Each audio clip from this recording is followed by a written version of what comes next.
క్రీస్తునందు ప్రియదేవుని బిడ్డలందరికీ యేసుక్రీస్తు వారి అతి శ్రేష్టమైన నామములో వందనములు తెలియచేసుకుంటున్నాను. నేటి దిన ధ్యానాంశము పేతురు వ్రాసిన మొదటి పత్రిక 5వ అధ్యాయము 10వ వచనము. తన నిత్య మహిమకు క్రీస్తునందు మిమ్మును పిలిచిన సర్వకృపానిధియగు దేవుడు కొంచెము కాలము మీరు శ్రమపడిన పిమ్మట తానే మిమ్మును పూర్ణులనుగా చేసి స్థిరపరచి బలపరచును.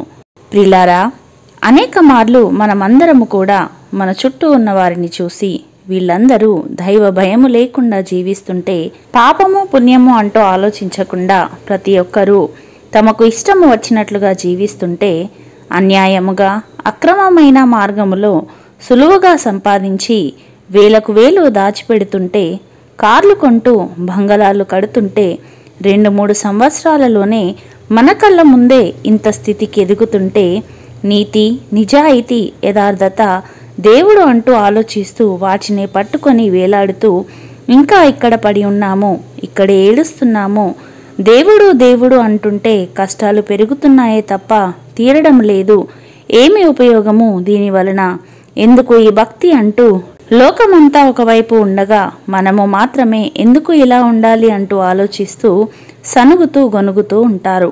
ఒకసారి నోవాహు దినములలో, లోతు దినములలో మనము చూచినట్లయితే వారంతా కూడా ఇలానే జీవించారు. నోవాహు ఓడలోనికి వెళ్లిన దినము వరకు జనులు తినుచు త్రాగుచు పెండ్లాడుచు పెండ్లికియబడుచు నుండిరి. అంతలో జల ప్రళయము వచ్చి వారినందరినీ నాశనము చేసెను. లోతు దినములలో జరిగినట్టును జరుగును. జనులు తినుచు త్రాగుచు కొనుచు అమ్ముచు నారు నాటుచు ఇండ్లు కట్టుచు నుండిరి. అయితే లోతు సొదొమ విడిచిపోయిన దినమున ఆకాశం నుండి అగ్ని కందకములు కురిసి వారినందరినీ నాశనము చేసెను.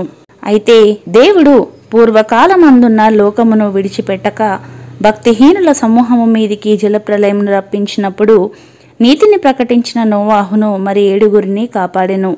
మరియు ఆయన సొదొమ గొమొర్రా అను పట్టణములను భస్మము చేసి ముందుకు భక్తిహీనులగు వారికి వాటిని దృష్టాంతముగా ఉంచుటకై వాటికి నాశనము విధించి దుర్మార్గుల కామ వికారయుక్తమైన నడవడి చేత బహుబాధపడిన నీతిమంతుడగు లోతును తప్పించెను. ప్రియులారా, నీతిగా జీవించటం వలన, భక్తి చేయటం వలన, యథార్థతను పట్టుకొని జీవించటం వలన ప్రస్తుతమందు ఇబ్బంది పడవచ్చు, మాటలో పడాల్సి రావచ్చు.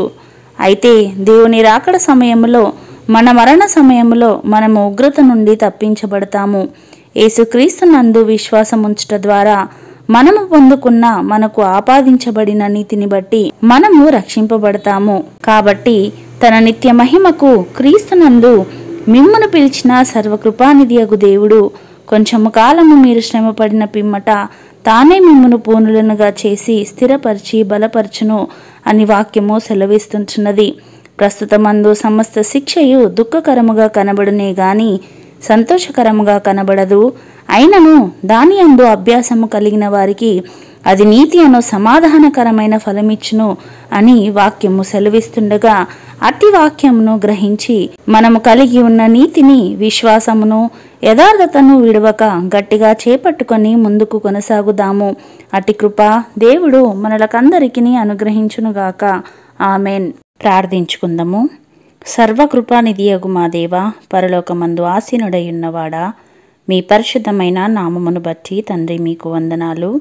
ఆకాశ మహాకాశములను సృష్టించి మీ నోటి మాట చేత వాటిని ఏలుచున్నవాడా, మీకు స్తోత్రములు. ప్రభువా, మా కొరకు సిలువలో మీరు ఎన్నో శ్రమలను అనుభవించినారు. ప్రాణంను పెట్టిన గొప్ప తండ్రివి, మరణంను గెలిచిన గొప్ప దేవుడవు. అయ్యా, మేము కూడా మీ వలె శ్రమలకు లొంగకుండా కష్టములు, బాధలు, ఇక్కట్లు, ఇబ్బందులు వచ్చినప్పుడు వాటిని జయించుటకు శక్తిని మాకు దయచేయండి. నిత్యరాజ్యంలో మేము ప్రవేశించుటకు ఈ లోకంలో యథార్థముగా భక్తితో మా విశ్వాస జీవితమును కొనసాగించుటకు నీ కృపచేత మమ్మలను బలపరచమని యేసయ్య పరిశుద్ధ నామములో ప్రార్థించి వేడుకొనుచున్నాము పరమ తండ్రి. ఆమెన్.